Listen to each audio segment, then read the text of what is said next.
Hey, what's up, guys? This is Ram from RGH Tech TV, and today I have here with me the new Motorola Moto E. This is the second generation Moto E, and the good thing is it supports 4G out of the box. So let's see what's on the box. So as it says, it supports 4G. It's a dual SIM device, and it also has good battery. So the capacity of the battery is 2390 milliamp battery. So coupled with the QHD display, I believe that this device will give us some good battery life. So but we have to test it anyway.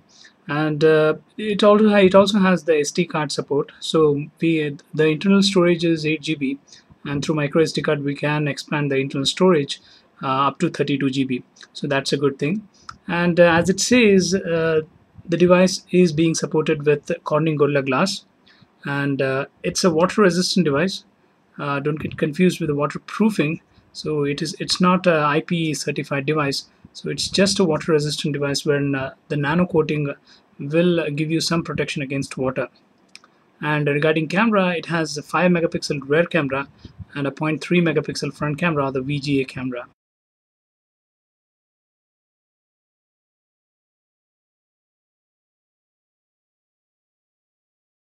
So opening the box, first thing we see is the device itself. So let's keep it aside and let's have a look at it in a moment. And let's see what's in the box. And in the box we have a standard pair of headphones.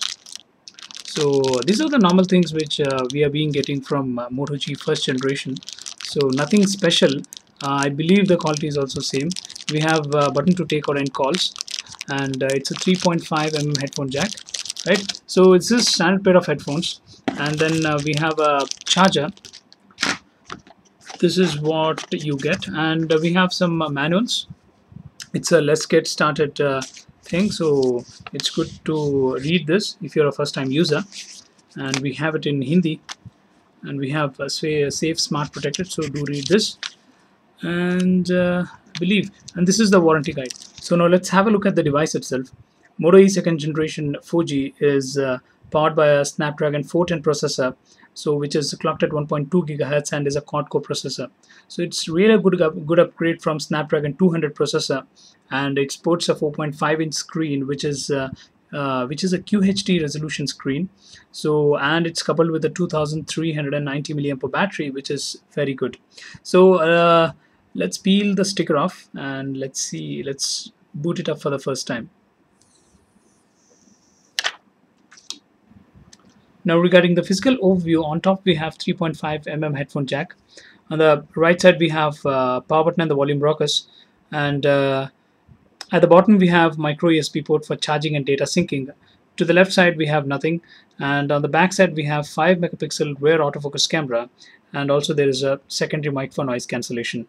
And this is a standard Motorola dimple, so wherein you can rest your index finger, and if you notice slightly we have a curve which gives you good grip to hold. And on the top we have earpiece, which probably doubles up as a speaker because I'm not able to locate the speaker here. And this is the front facing VGA camera, which is a 0.3 megapixel. So if you notice, we have a ridged piece running around the body, or you can say a ribbon or the band which is running around the body, which we can replace with different colors. So there is available room for some customizations on this device, which I can say. In earlier Motorola devices, the back cover was removable, but this time we have a band running around the body which is removable, and I'll show you how to do that. You'll have an indent towards the bottom, and which you can remove through which you can remove this band, and this is customizable. You'll get it in different colors, and here you have slots to insert a sim 1, sim 2, and a micro SD card, which supports up to 32 GB.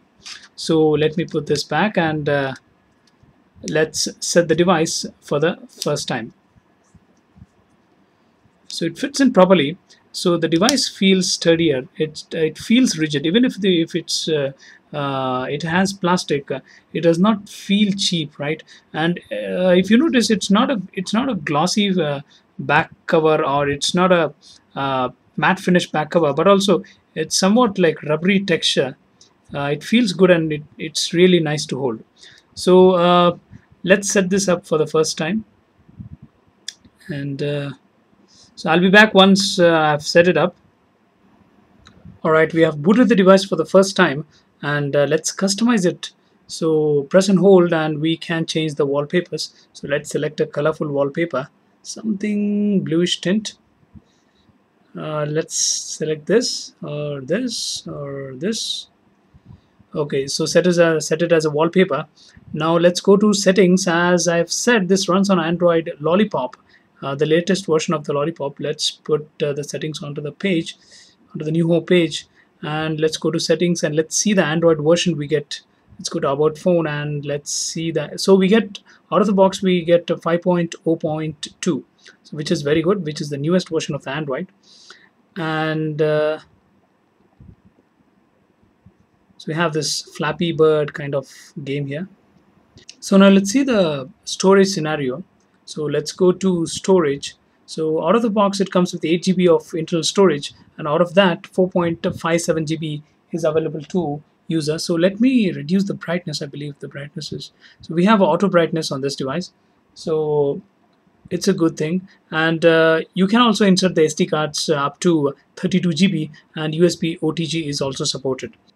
This is the application tray. You don't have any bloatware. Some of the Motorola Alert, Motorola Assist, and Motorola Migrate applications from the Motorola, and except that you don't have any applications which has been which can be recognized as a bloatware. So you have all the Google applications and the Motorola applications, and the phone feels very snappier. So, and this is the new multitasking tray, so which when you can swipe the things which you don't need. So out of 1 GB RAM, let's see how much is free and available to end user.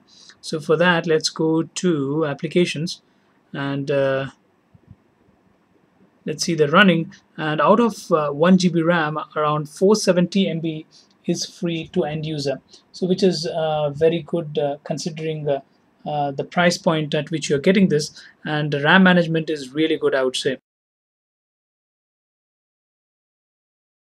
So now let's see what we can do with this phone, and let's see if it can enhance our user experience. So this phone has been included with something called as Moto Display. So what it does is it'll allow you to preview the notifications messages on the lock screen itself without draining the battery and without you going to the home screen or the messaging application. So this was earlier present with Moto X devices. So all you have to do is you'll have to pick up your phone to preview the messages. As of now, I don't have any messages, but if you have any, if you press and hold, you'll be able to preview them, so which is very good thing. We can customize the Moto displays options by selecting the applications from which we need the notifications. For that, you'll have to go to Moto application display, and then you can select the applications from which you need the notifications. And probably we can add some of the applications later. As of now, we don't have any options for that. It's just limited to these applications. And next off, we have something called as twist your wrist to access the camera from the lock screen. So you can twist your wrist to access the camera, and if you're familiar with Motorola's camera application, so you can tap in anywhere and it will capture the pictures for you. So swipe in from left to right and you'll be able to access the settings and other things or other options, and swipe in from right to left and you'll be able to access the gallery, so which is a very good thing. So let's go to home screen, and you can swipe in with single finger to access the notifications, and you can drag in to get the quick toggles. So you can use two finger gestures to directly go to quick toggles, so which is a very good thing. So this phone runs on Android Lollipop 5.0.2, which is very snappier and buttery smooth. So you'll have this stock kind of experience using this device. And another thing is, as it's a Motorola device, we can expect new upgrades and updates from Motorola over the air, so which is a very good thing. So next off, this phone has 8 GB of internal storage, and out of that you'll get around 4.57 GB, which is very less. even though you have an option to expand through micro SD card, what I believe is Motorola has done a good thing to include USB OTG support, so that this phone also supports pen drives, so which I will show you a demo of in a moment. So what we can do is we can use this OTG cable and a pen drive, or you can use OTG pen drives. So let's try and access the content of this pen drive.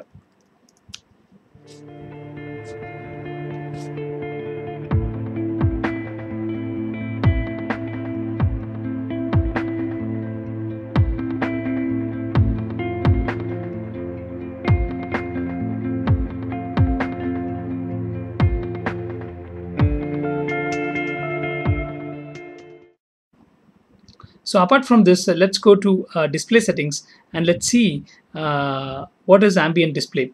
It's synonymous to Moto display, but what it does is it'll drain the battery. So what I would suggest is use Moto display instead of the ambient display. And ambient display can be found on any of the Lollipop devices. So and this phone also has adaptive brightness. So what it does is it'll allow your screen to adjust the brightness according to the surrounding lighting conditions, so which is a very good thing. And if you go to accessibility, you can use power button to end the calls, so you can check this option and power button can end your calls. And we have something called as magnification gestures, so turning on which you can magnify the home screen or the screen which you are in. So you can tap thrice and you'll be able to magnify the contents. So you can use two fingers to navigate in the same page, and you can use single finger to move between the pages, so which is a very good thing.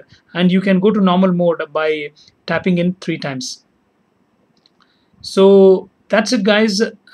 Make sure to hit that like button, and if you have enjoyed this video, please subscribe to my channel, and most importantly, thanks for watching.